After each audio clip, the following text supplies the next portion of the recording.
Bismillahirrahmanirrahim. Assalamu alaikum class 1. How are you? Hopefully you are fine. Okay class 1, today we are going to start our science work. Please take out your science book.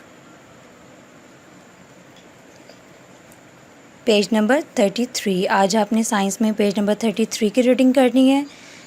आपको याद होगा कि आपने science में new unit start किया हुआ है जिसका नाम है एनवायरनमेंट, जिसको उर्दू में क्या कहते हैं, माहौल कहते हैं। सो आज अपनी रीडिंग को आगे कंटिन्यू करते हैं और स्टार्ट करते हैं रीडिंग करना। आपको पता है कि रीडिंग स्टार्ट करने से पहले आपने डेट एंड डे मेंशन करनी है। आपको पता है कि लेफ़्ट साइड पे आपने डेट मेंशन करनी है और राइट साइड पे आपने डे मेंशन करना है और बॉटम में आपने CW लिखना है। जब आप अपना ये काम डन कर लेंगे उसके बाद रीडिंग पे आ जाना है। सो रीडिंग करते हैं। You can start by making sure you keep your room clean at home. Last time हमने रीडिंग में सीखा था कीपिंग माई रूम क्लीन, कि अपने रूम को क्या रखना, साफ़ रखना। कैसे कैसे साफ़ रख सकते हैं हमने ये भी सीखा था।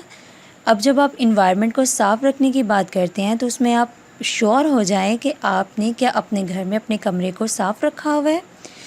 उसमें सबसे पहला हमारा स्टेप क्या होगा, you can clean the floor.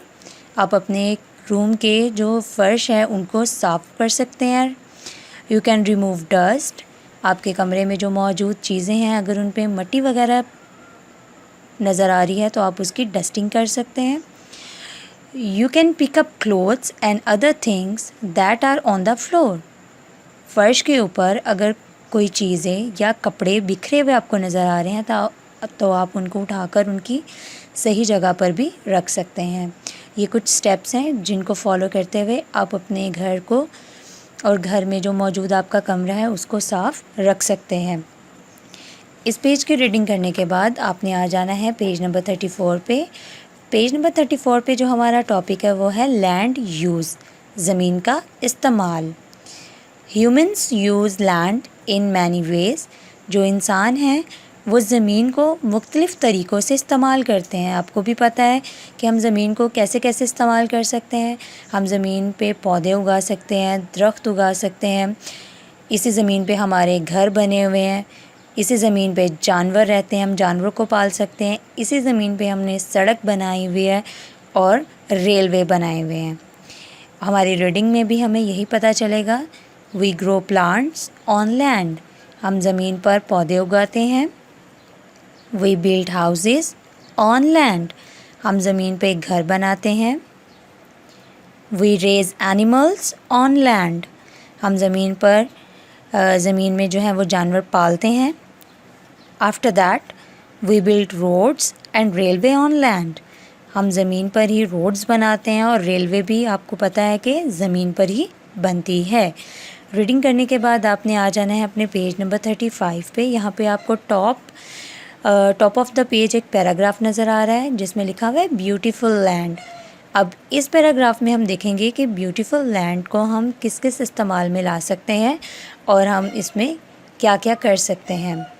Some land is so beautiful that humans are not allowed to build houses on it. कुछ ज़मीनें इतनी खूबसूरत होती हैं कि इंसान जो है उसके ऊपर घर बनाने की इजाज़त नहीं देते। We are not allowed to build roads and railway on it. हमें ऐसी खूबसूरत ज़मीनों पर रोड्स और रेलवे बनाने की भी इजाज़त नहीं होती। We are not allowed to raise animal on it. हमें ऐसी ज़मीनों पर जानवर पालने की भी इजाज़त नहीं होती। We are not allowed to grow plants on it.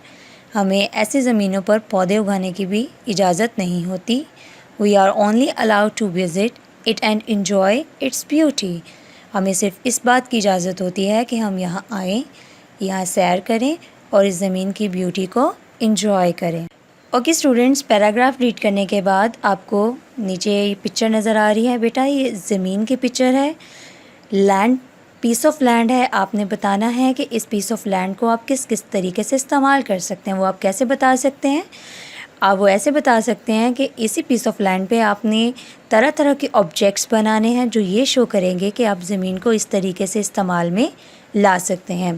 Question read करते हैं। लर्निंग इज़ फन, ठीक है, लर्निंग एक फ़न है। Here is a piece of land, यहाँ पर एक ज़मीन का टुकड़ा है। ड्रॉ ऑन इट, इसके ऊपर ड्रॉ करें। टू शो, ये शो करने के लिए। How you would like to use it, कि आप इसको किस तरह से इस्तेमाल करना चाहते हैं। और मुझे पता है कि आपकी ड्राइंग बहुत अच्छी है, तो इसमें अच्छे अच्छे से ऑब्जेक्ट्स ड्रॉ करके आपने ये बताना है कि आप इस ज़मीन को किस तरीके से इस्तेमाल कर सकते हैं। रीडिंग करने के बाद आपने अपनी वर्कबुक ओपन करनी है और वर्कबुक में आपने पेज नंबर 16 ओपन करना है। पेज नंबर 16 में आपको पिक्चर्स नज़र आ रही हैं, ठीक है। और उन पिक्चर्स में आपको तरह तरह के लोग मुख्तलिफ़ काम करते हुए नज़र आ रहे हैं। चलें पहले क्वेश्चन रीड करते हैं। और इन्वायरमेंट, हमारा माहौल। लुक एट दिस पिक्चर, इस पिक्चर की तरफ देखें। Circle the things which are wrong and spoil the environment, और उन चीज़ों को सर्कल करें जो कि इन्वायरमेंट के लिए गलत हैं और जो इन्वायरमेंट को स्पॉइल कर रही हैं, यानी कि जो गलत हैं और इन्वायरमेंट को स्पॉइल कर रही हैं। फिर आपने उन पिक्चर्स में क्या करना है, कलर करना है। सो आपको पिक्चर अच्छे से नज़र आ रही है, आपको अच्छे से पता है कि कौन कौन सी चीज़ें आपके इन्वायरमेंट को स्पॉइल कर रही हैं। आपको 2 एग्जाम्पल से समझ आ जाएगी कि आपने किस तरीके से इस काम को परफॉर्म करना है। लाइक इस कार में बैठे हुए आदमी को देखें जो क्या कर रहा है, रैपर को ज़मीन पे थ्रो कर रहा है। It's not good for our environment, right. तो आपने इसमें क्या करना है, कलर करना है। बस में हॉर्न की आवाज़, it's not good for environment also. So आपने इसमें भी कलर करना है। इसी तरह के बहुत सी ऐसी चीज़ें आपको इस पिक्चर में नज़र आएंगी जो कि हमारे इन्वायरमेंट को स्पॉइल करती हैं। आपने उसमें कलर करने हैं जो ये शो करेंगे कि ये आपके इन्वायरमेंट के लिए बिल्कुल भी अच्छी नहीं है। सो रीडिंग करने के बाद, वर्कबुक का काम करने के बाद आपने अच्छे से इसको लर्न करना है, अंडरस्टैंड करना है, यही आपका सी वर्क है। और अपने प्रीवियस लेक्चर में जो विकैबुलरी की थी उनको एज अ टेस्ट याद करना है, ठीक है। अपना बहुत सारा ख्याल रखिएगा। Thank you.